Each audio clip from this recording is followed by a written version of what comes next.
Hello everyone, Shrimati मोहरी देवी Tapadia girls college के इस यूट्यूब चैनल में आप सभी का बहुत बहुत स्वागत है। आज हम बात करेंगे कैश बजट की। कैश बजट आपने लास्ट वीडियो में देखा था, तो कैश बजट का जो एक सिंपल जो प्रारूप था, जो रिसिप्ट और पेमेंट के माध्यम से हम कैश जो बजट है वो बनाते थे, उस प्रारूप के अलावा अन्य और भी विधियां हैं जिनमें हम कैश बजट तैयार करते हैं। तो आज हम जिस मेथड की बात करेंगे वो है एडजस्टेड P&L अकाउंट।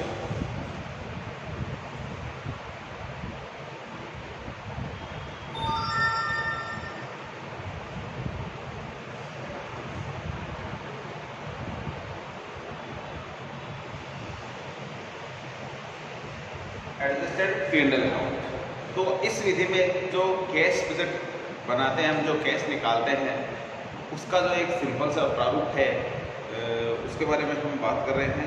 तो वो जो प्रारूप है वो कैश फ्लो जो मेथड है, ठीक है, यानी कैश फ्लो एनालिसिस जो एक चैप्टर है इसी बुक्स में है अपने, उसके अंतर्गत भी इसको कैश बजट के रूप में इसको निकाला जाता है। तो यानी कहने का मतलब ये है, जो कैश बजट है वो दो रूपों में अपने आता है। तो एक रूप में तो हम कैश फ्लो स्टेटमेंट के रूप में इसको शो करते हैं, तो दूसरा इसको कैश बजट के रूप में इसको शो करते हैं। तो अब हम इसके बारे में थोड़ा डिस्कस करते हैं कि क्या क्या इसके टॉपिक होते हैं, किस तरीके से करते हैं। तो सबसे पहले हम इसका जो प्रारूप बना लेते हैं, लिखते हैं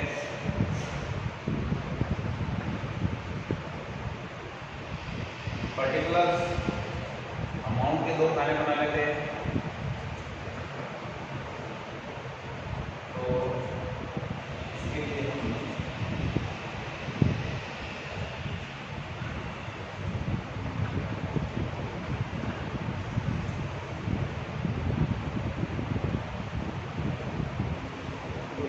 प्रारूप में हमने ये चीज़ें बना ली। अमाउंट्स के दो खाने बना लेंगे, इधर हम वैल्यू लिखेंगे, इनका टोटल करके हम इधर लिख देंगे।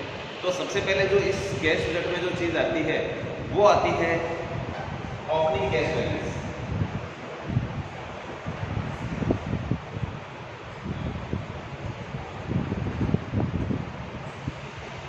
ठीक है, इसको हम बैलेंस BDB कहते हैं। ठीक है, उसको हम यहाँ लिखेंगे। उसके बाद में इसमें ऐड करते हैं नॉन कैश आइटम। ठीक है, नॉन कैश आइटम में ऐड करने वाली चीजें कौन कौन सी हो सकती है, उनकी बात कर लेते हैं। इसमें है डेप्रिसिएशन, रिजर्व एंड सरप्लस में यदि इंक्रीजमेंट हुआ है, इंक्रीज हुआ है वो। इसके अलावा जो इंटेंजिबल एसेट्स होती है उसको हम राइट ऑफ करते हैं। राइट ऑफ वाली जो चीज़ें हैं उनको हम यहाँ ऐड करते हैं, जिनमें कमी पूर्ति को ऐड किया जाता है। जैसे गुडविल है, पेटेंट है, ट्रेडमार्क है, तो इनको हम यहाँ साथ में इनको लिखेंगे। इसके अलावा जो स्थायी संपत्तियाँ हैं, ठीक है, जो फिक्स एसेट्स है, उनको सेल करने में किसी प्रकार का हमें लॉस हुआ है, ठीक है, तो लॉस और सेल ऑफ फिक्स एसेट्स, तो वो भी इसके अंतर्गत हम ले लेते हैं। लॉस और सेल ऑफ फिक्स एसेट्स, तो ये चीज़ें हैं जो लगभग इसमें जोड़े जाने वाली चीज़ें आ रही हैं। अब हम बात करते हैं इसके अलावा और कौन कौन सी चीज़ें हैं। ठीक है, तो ये तो सब जो चीज़ें हैं वो लगभग सारी की सारी कौन सी आ रही है, ये सब इनको बोलते हैं हम। तो ऊपर वाली जो ये चीज़ें हैं इनको हम बोलते हैं नॉन कैश आइटम। ठीक है, इसके अलावा जो loss on sale of fix assets है इनको भी हम शामिल कर लेते हैं। इसके अलावा ये सारे के सारे नॉन कैश आइटम ही होते हैं। ठीक है, अब हम बात करते हैं कि और इसमें ऐड करने वाली चीज़ें क्या क्या है। तो हम बात कर लेते हैं सबसे पहले करंट एसेट्स। ठीक है, तो ऐड करने में करंट एसेट्स, यदि करंट एसेट्स में किसी प्रकार की कोई कमी हुई है तो वो हम इसमें क्या करेंगे, ऐड करेंगे। Decrease in current assets. ठीक है, तो ये इसमें क्या कर रहे हैं, ऐड करने वाली चीजें हैं। इसके अलावा इसमें ऐड में और क्या लिखेंगे, इंक्रीज इन CL। यदि करंट लायबिलिटीज में इंक्रीज हुआ है तो वो हम क्या करेंगे, यहाँ ऐड करेंगे। और डिक्रीज हुई है CA में, करंट एसेट्स में, तो वो भी हम क्या करेंगे, यहाँ ऐड करेंगे। इसके अलावा हम फिक्स एसेट्स की बात कर लेते हैं। तो फिक्स एसेट्स में और इन्वेस्टमेंट, यदि सेल करते हैं, sale of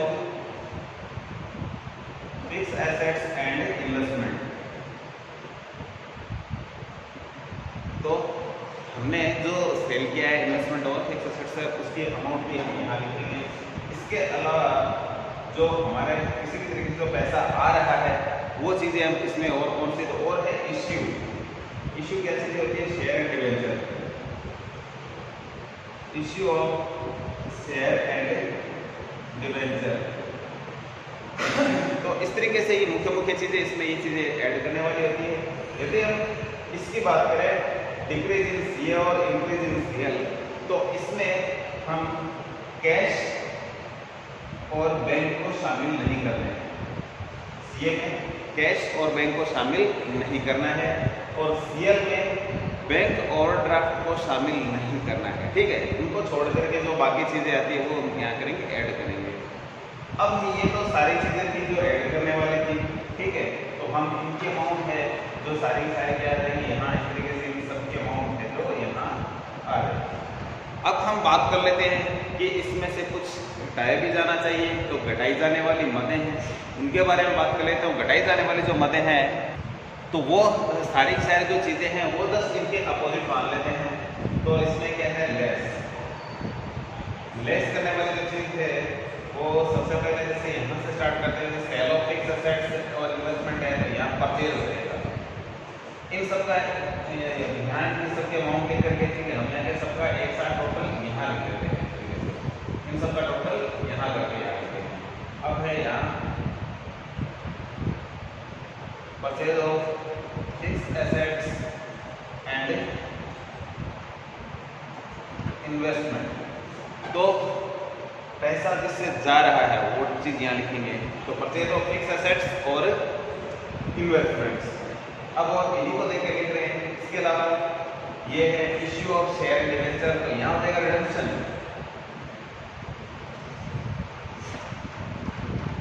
redemption of debenture and share. तो इस तरीके से जो रिडम्पशन होगा, जो पेमेंट हमने किया है वो यहाँ आ जाएगा। इसके अलावा ये जो दो टॉपिक थे, डिक्रीज इन सीए और इंक्रीज इन सीएल, जो ऐड कर रहे थे, 10 का अपोजिट हो जाएगा। तो डिक्रीज इन सीए का हम लिखेंगे increase in CA, increase in CA. Current assets में जो इंक्रीज हुआ है वो यहाँ हम लिखेंगे लेस करने वाले, और इंक्रीज इन सीएल की जगह decrease in CL, decrease in CL वो भी हम क्या करेंगे, ऐड करेंगे। तो इस तरीके से ये मुख्य मुख्य जो चीज़ें हैं ये इसमें आगे। एक और चीज़, डिविडेंड का जो पेमेंट है वो payment of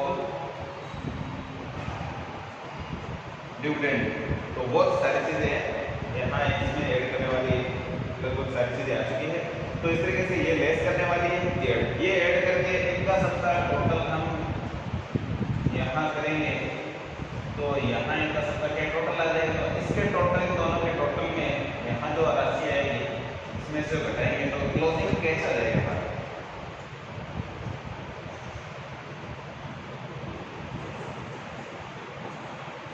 cash balance of closing या क्लोजिंग कैश बैलेंस भी इसको हम लिख सकते हैं। तो इस तरीके से इसको बैलेंस सीडी भी बोल सकते हैं कैश का,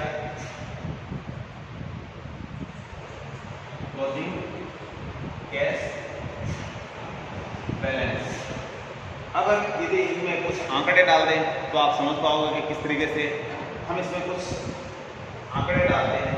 ये माना कि हमारा जो ओपनिंग कैश बैलेंस था वो था 10,000।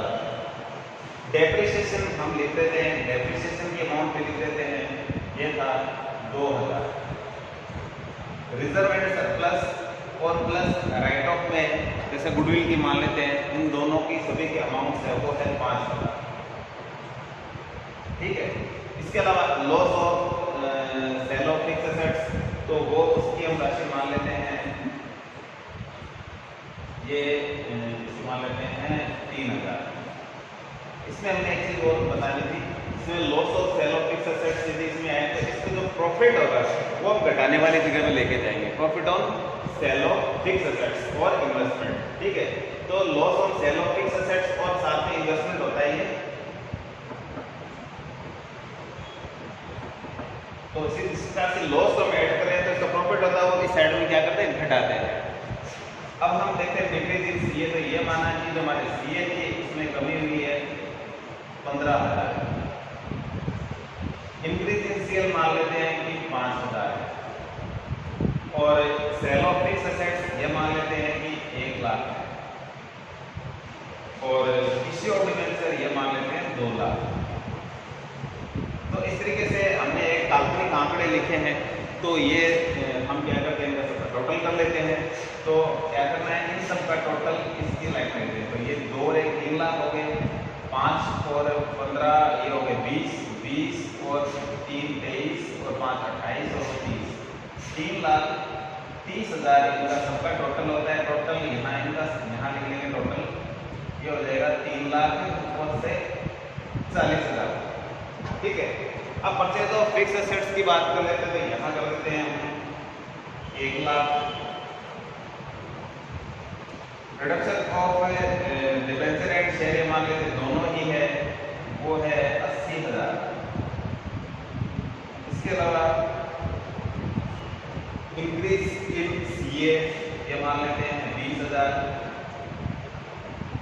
इसके अलावा डिक्रीज इन सीएल है ये मान लेते हैं 40,000, और पेमेंट ऑफ डिविडेंड है ये है 20,000। ये हमने काल्पनिक आंकड़े लिखे हैं। अब हम इन सभी का जो सब टोटल है सभी का टोटल करके यहाँ लिख देते हैं। 1 लाख ये 80,000 है, 80 और 20 हो गए 1 लाख, 1 लाख 1 लाख 2 लाख हो गए, 40 और 20 60 हो गए, तो 2 लाख और 60,000 ये इसकी अमाउंट है। अब 3,40,000 में से 260 हम घटाते हैं तो जो बैलेंस आता है वो आता है 80,000 का। तो ये जो क्लोजिंग हमारा जो कैश बैलेंस है वो क्या होगा, 80,000 होगा। तो इस तरीके से जब आपके पास कोई क्वेश्चन दिया जाएगा इस तरीके से, तो उसमें क्या चीज़ें दी होगी, एक तो उसमें बैलेंस शीट दी होगी, ठीक है। बैलेंस शीट में से हमें ये चीज़ देखनी है कि करंट एसेट्स करंट लायबिलिटीज में कहाँ डिक्रीज कितना हुआ है और इंक्रीज कितना है, वो अभी यहाँ लिखेंगे।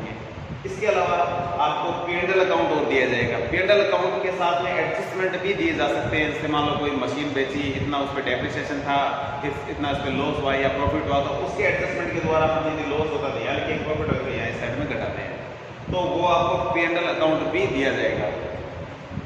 इसके अलावा P&L अकाउंट के बाद में हम करंट एसेट्स और करंट लायबिलिटीज जो बैलेंस शीट देगी उसमें से इसका लेखा करेंगे। इसके अलावा जो लायबिलिटीज वाली साइड है, ठीक है, उसमें हम देखेंगे कि जो इश्यू ऑफ ये शेयर और डिवेंचर है, ठीक है, तो वो यहाँ से ले लेंगे।